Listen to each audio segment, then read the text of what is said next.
Pero lo importante entender del desarrollo del movimiento del 2011, para no contar cada etapa o las reuniones que tuvimos con el gobierno, lo importante entender es que en 2011 ya se logra evidenciar que había una necesidad desde el movimiento por la educación de cambiar de paradigma, de qué es lo que rige hoy día actualmente el modelo en su conjunto. Y eso implicó, evidentemente, cuestionar el carácter de nuestro Estado. De un Estado subsidiario, un Estado neoliberal que no se hace cargo de los derechos, un Estado garante en materia de derechos. Y en ese sentido, ¿qué rol iba a jugar las instituciones que fueran de propiedad del Estado? Donde se garantizara particularmente el derecho a la educación en su carácter público, en su democratización en el acceso, su democratización en espacios de participación, de su responsabilidad para con el país y también del rol que iba a jugar el Estado en el mundo privado. Nosotros señalamos que aquí el Estado no solamente tenía que hacerse cargo de las instituciones que fueran de su propiedad, sino que también tenía que mirar al sistema privado. Y ahí nos ayudaron mucho también la participación de las instituciones o las federaciones estudiantiles de la universidad que están movilizándose, ahí podrá profundizar más la Daniela. Pero se visualiza en 2011 que hay intereses contrapuestos, hay visiones ideológicas, paradigmas totalmente contrapuestos, y que de alguna manera al confrontarse se reveló que era muy difícil poder avanzar porque no había forma de conciliación de aquellos intereses. Y además se pone en profundo cuestionamiento nuestro sistema político. ¿Y por qué? Porque a pesar de las grandes movilizaciones, a pesar del gran respaldo que tuvieron las demandas del movimiento social por la educación, no logramos avanzar en nuestra reivindicación en particular. Y eso no se tradujo. O sea, eso claramente mostró que no se haya traducido la demanda en proyectos de ley concretos. ¿Por qué? Porque nuestro sistema político es absolutamente presidencialista, el Ejecutivo hace y deshace, pero además las pocas facultades que tiene el Parlamento están cooptadas por finalmente un sistema electoral binominal que hace que se generen dentro del Parlamento mayorías contrarias a las mayorías ciudadanas. Y nosotros, por ejemplo, a pesar de haber presionado fuertemente en el contexto de la discusión de la ley de presupuesto de educación, diciendo que no se tenía que aprobar y fuimos al Parlamento a insistir, generamos incluso una pseudo mayoría para que no se aprobara.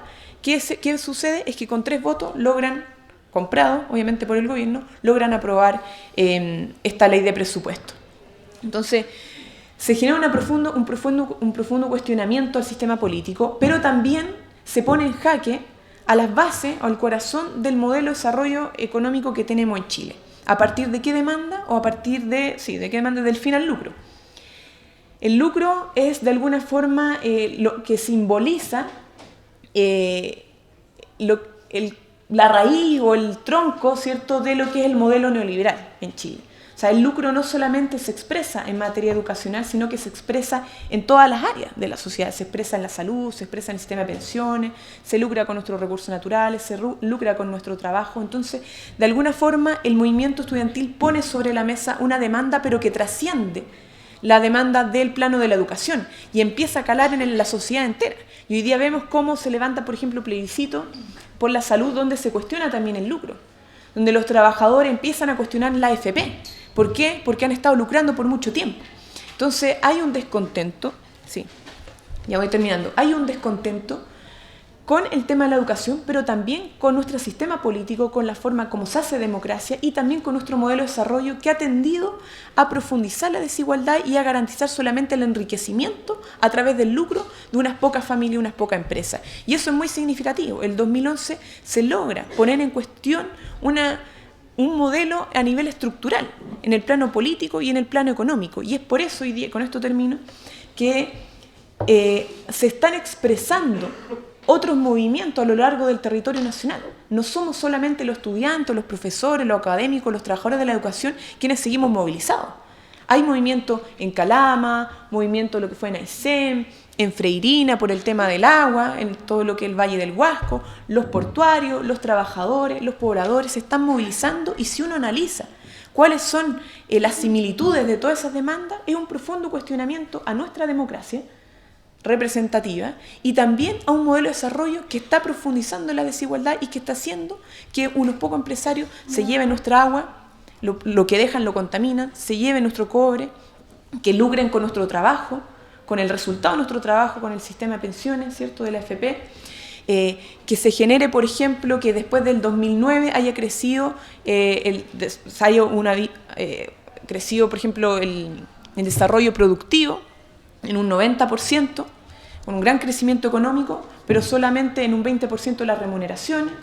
El tema del salario mínimo también refleja eso de la desigualdad, de cómo se están distribuyendo los recursos, y eso es muy relevante hoy día entenderlo desde el plano estudiantil, desde nuestras aulas. O sea, aquí ya no podemos simplemente hablar de nuestro problema en la educación, que sin lugar a dudas tenemos que hablarlo y resolverlo, pero hoy día la demanda de la educación detonó otras problemáticas, otras demandas de las cuales nosotros como actores, como sujetos de transformación, vamos a tenernos que hacer cargo. Con eso me quedo y bueno, doy paso a Ariel. Muchas gracias. Gracias, Camila.